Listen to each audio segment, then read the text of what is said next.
eu já estava passando uma situação complicada por conta de agosto de 2024, daquele vazamento, a PF em cima, e toda hora eu dormia no carro, eu pegava meu telefone, meu computador, meus equipamentos de perito, discos rígidos, colocava numa mochila, eu ia todo dia às 3 horas da manhã pro carro, mas eu fiz isso por uns 2, 3 meses, foi uma vida difícil, eu não dormia bem mais, eu não conseguia mais dormir, minha vida era um inferno. Olavo Edu Carvalho, melhor canal de corte do YouTube. Eu conto imensamente aqui com o like de vocês, que você mande o programa nos seus grupos de WhatsApp, e esses fatos que nós vamos revelar e entender melhor aqui hoje, chegarem ao máximo de pessoas possível. Então, manda o programa para os amigos e manda o programa para os inimigos, especialmente esse, porque esse é o Paulo Figueiredo Show. Vamos falar aqui um outro aspecto que para mim sempre foi interessante, foi essa personagem que surgiu na segunda fase da Vaza Toga, que é a Cristina Eukiko Kusahara. Eu acho esse nome absolutamente fantástico. E tem cobrança dela de rapidez nos relatórios. Eu não tenho tempo de ficar filosofando sobre legalidade e tal. Em março de 2024, você confidenciou a sua... Não me lembro se era sua esposa, sua companheira, sua namorada, que você tinha medo, nesse sentido, de ser preso, morto, caso você contasse tudo. Você chegou a receber alguma ameaça ou até retaliação de funcionário do TSE, do STF ou do próprio Alexandre, não? Além da sua, obviamente, da sua prisão e da sua perseguição aí na Itália? No período que eu estava no TSE, não. A única coisa que dava muito medo é ver a forma com a qual ele perseguia todos, as atitudes que ele fazia, as intenções que ele tinha, porque a pessoa que postou virou inimigo. Então a gente ficava assim, poxa, eu vou sair. O que vai ser? Eu vou sair com que jeito? Não aguento mais, não posso mais. Porque assim, você não tinha a opção de não sair. Era difícil. Então você acha que o Alexandre de Moraes tinha um chefe ou que ele era o chefe de tudo? Você acha que ele respondia a alguém, a um líder supremo, a um reptiliano, ao Gilmar Mendes? Você acha que ele tinha um chefe ou ele é ele mesmo que manda, ele que faz as coisas? Olha, existem muitas pessoas que falam que é o Gilmar que manda, que é o Lula que manda, que já ouvi falar até que dragões negros mandam nele, entendeu? Ele tem uma legião de dragões negros que mandam nele. Já ouvi tudo isso. Mas eu sou sincero com você, pelo pouco que eu tive de contato, pouco mesmo, pessoal, e pela quantidade de contato que eu tive de trabalho, eu acho que é ele mesmo. A maldade vem dele. Sempre tive essa impressão. Eu acho que é ele que quer sede de poder, sabe? Sede de poder. Mas ele era muito respeitado, né? Todo mundo puxava muito o saco dele também. Que trabalho maravilhoso que você tá fazendo e tal. Mas os puxa-sacos que estavam ali, né? Ou, eu não sei, eu mesmo tava não tendo muito. Eu evitava até falar às vezes. Eu brincava muito com o Ayrton, com o Marco, porque a gente sofria do mesmo problema, né? A pressão, o excesso de trabalho, família reclamando. Eu lembro que o Ayrton teve problema até com o filho, tudo. Eu preciso voltar para São Paulo, minha família tá com problema, eu preciso pro meu filho. Mas não conseguia.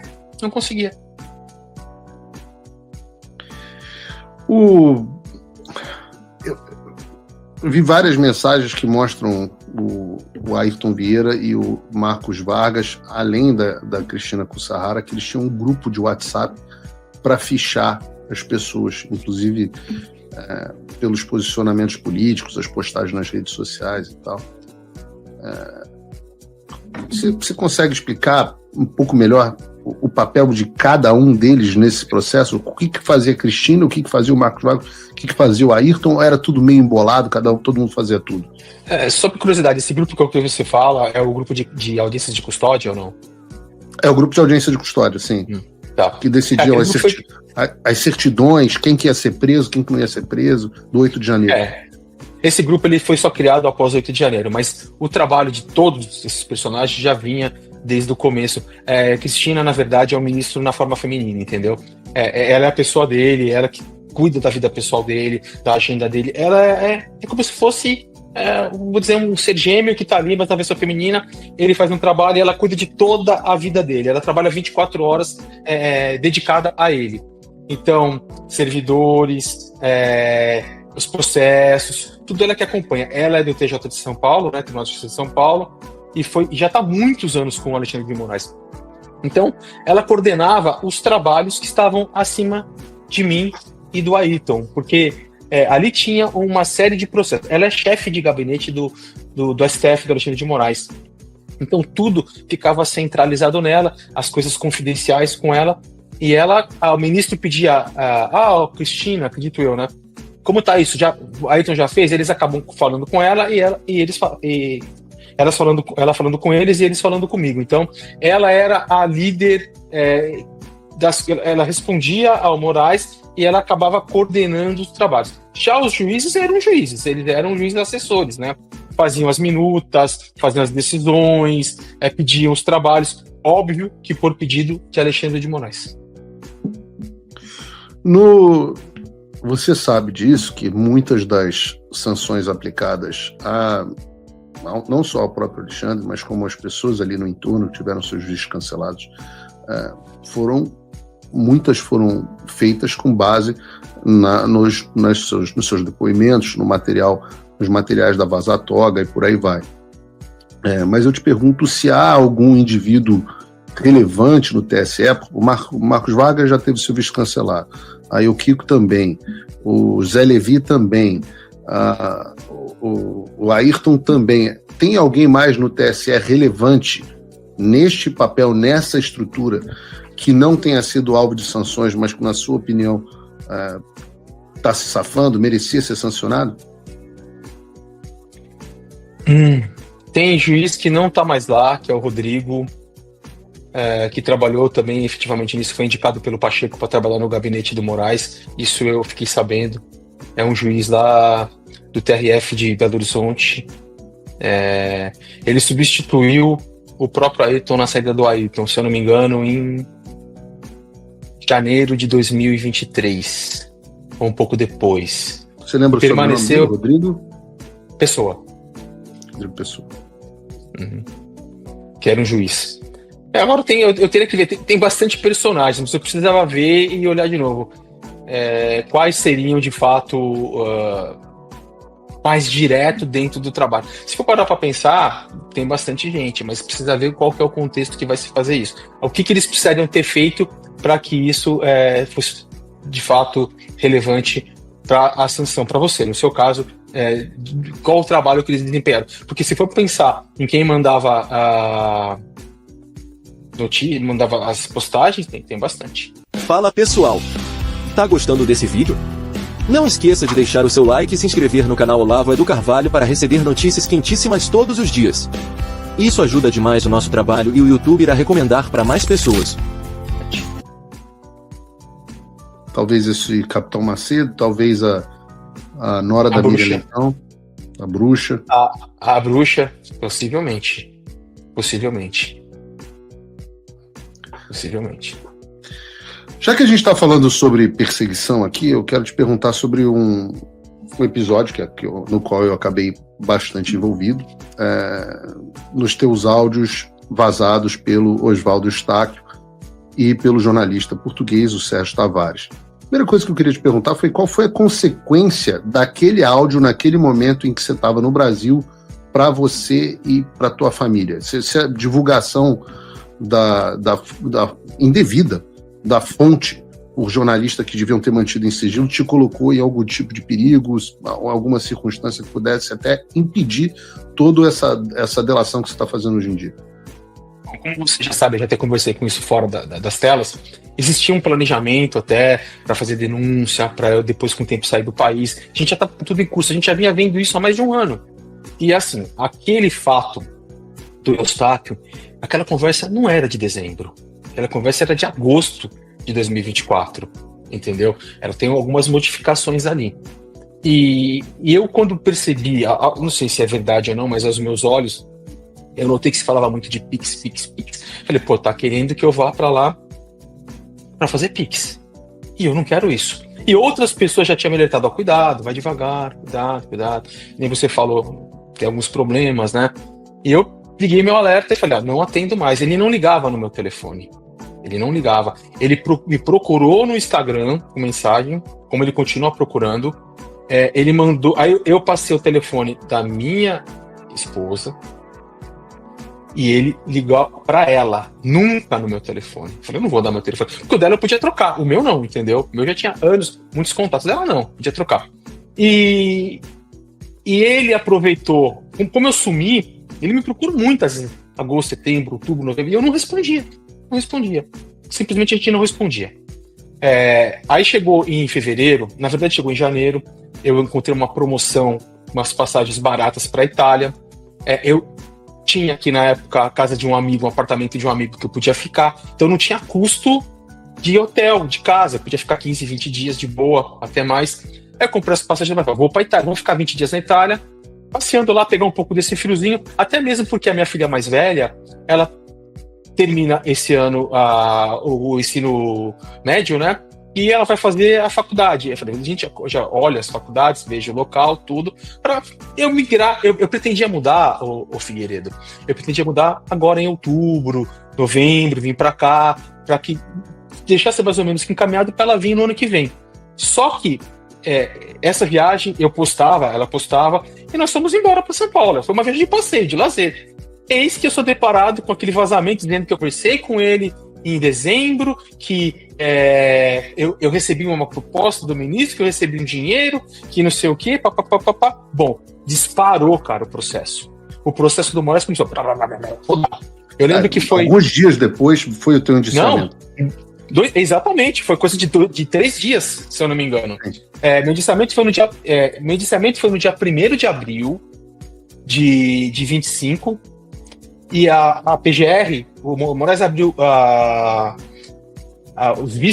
palavra para a PGR se manifestar com relação ao indiciamento, denuncia ou não, no dia 2 de abril de 2025. E quando quando vazaram essas reportagens? Esses áudios? Foi uma semana antes. Não, os áudios são de agosto de 2024. Não, mas quando eles foram vazados? Foi uma semana antes, foi uns 3... Então vazam os áudios, passa uma semana, você é indiciado e logo no dia seguinte você é denunciado. Menos de uma semana, o Figueiredo. Coisa de 3 dias aí, fui denunciado. E no outro dia, já abriu vistas para a PGR, para o Gonê, manifestar com relação ao indiciamento, né? Parou o barulho. E aí você teve que sair mais às pressas do Brasil e antecipar o teu cronograma de saída do país. Eu já estava passando uma situação complicada por conta de agosto de 2024, daquele vazamento, a PF em cima, e toda hora eu dormia no carro, eu pegava meu telefone, meu computador, meus equipamentos de perito, discos rígidos, colocava numa mochila, eu ia todo dia às 3 horas da manhã pro carro, 3, 4 horas da manhã, eu dormia praticamente no carro, acordava e dormia, né, Figueiredo? 7, 8 horas da manhã, nasceu o sol, eu mandava WhatsApp e falava, tem alguém, apareceu alguém? Não, então tô indo. Mas mesmo com medo, porque eu sei que eles iam chegar por volta das 5, 4h30, 5 horas da manhã, no máximo 6, para poder me pegar com o primeiro luz do dia. Mas eu fiz isso por uns 2, 3 meses, foi uma vida difícil, eu não dormia bem mais. Eu não conseguia mais dormir, minha vida era um inferno. Então, depois dessa história do Eustáquio, eu falei, agora não tenho mais condições de ficar aqui. E como eu tinha me separado, e minha casa ficou com a minha família, eu estava morando de aluguel. E o aluguel, o contrato venceria em maio de 2025, em maio desse ano. Eu falei, quer saber de uma coisa? Eu vou embora, eu pago esse aluguel por mais 2 meses e já cancelo isso. Não vou ficar aqui, renovar e esperar mais um ano, entendeu? Foi aonde eu peguei e fiz a minha primeira saída na tentativa de ir embora. Mas no meio do caminho eu recebi uma ligação da minha mãe, ninguém sabia para onde eu estava indo, ninguém. Tava eu, um casal de amigos, a minha esposa, a gente estava indo sentido Paraguai, sentido Argentina. Minha mãe me liga no meio do caminho, aonde você está indo? Você está indo para o Paraguai, vão te matar. Me ligaram aqui e falaram para você não ir e vão te matar. Minha mãe até hoje não me fala quem fez isso. Mas ninguém sabia, nem minha mãe sabia para onde eu estava indo, Figueiredo. Naquela mesma hora, Figueiredo, o que eu fiz? Eu mudei eu tirei meu chip, avisei minha mãe, tirei meu chip, joguei fora, peguei meu telefone, coloquei na gaiola de Faraday para poder interromper o sinal, Pra não ter contato, pra não ter rastreamento mesmo. Eu tava com meu equipamento fornecido embora. Fomos pra Avaré, ficamos em Avaré. 2, 3 dias. Calmou, eu com máscara, com boné, com óculos. Fomos no mercado, compramos um papel alumínio, enrolei melhor o telefone no papel alumínio, com medo do saco da gaiola de Faraday que foi comprada aí nos Estados Unidos não funcionar direito. Enchi de alumínio, guardei o telefone, comprei outro chip, tinha um outro telefone, coloquei lá e usei outro chip. Aí nós fomos para Barracão, que é fronteira seca entre Argentina e Brasil, ali no Paraná. Fiquei 2, 3 dias lá, de lá, tudo calmo, imprensa tranquilo, fomos para Trezentilhas, em Santa Catarina. Ficamos mais 2, 3 dias, depois voltamos, calmou, o processo não andou mais, tudo calmo, tudo quietinho. Eu sempre tinha contato com a portaria do condomínio, nenhuma polícia, ninguém, nada. Voltamos para casa. Aí ficamos mais uns dias em casa e zarpamos. Preparamos tudo agora, vamos embora. Se você, como eu, tá dormindo mais tranquilo agora que o Trump voltou à presidência, ótimo. Mas e o Brasil? Nosso país continua no buraco. A volta do Trump nos dá esperança, mas as coisas não vão se resolver sozinhas. Vai ser preciso muito trabalho, meu e seu. E não adianta xingar muito nas redes sociais achando que isso resolve alguma coisa. Não tem salvador da pátria, não tem um político que vai resolver por você. A responsabilidade é sua. Eu larguei tudo para me dedicar a isso. E você? Como você pode ajudar sem abandonar as suas obrigações? Simples. Apoie quem está na linha de frente. Sem isso, esse trabalho simplesmente não continua. Acesse www.paulofigueiredoshow.com/apoie e com a partir de $5 por mês, garanta que isso siga em frente. Se puder ir além, torne-se meu patrono Gold e participe do meu grupo privado e ajude a definir as minhas próximas pautas. A diferença entre vencer e perder está na ação. Durma tranquilo, sabendo que você fez a sua parte. Obrigada por assistir o vídeo até o final. Se você já chegou até aqui, confere se já está inscrito no canal e se já deixou aquele like generoso. Estamos quase chegando a 1 milhão de inscritos e a sua ajuda é muito importante para levar o canal Olavo do Carvalho mais longe. Até o próximo vídeo, meus amigos. E neste momento é muito fácil aos defensores do plano alegar isso é uma teoria da conspiração.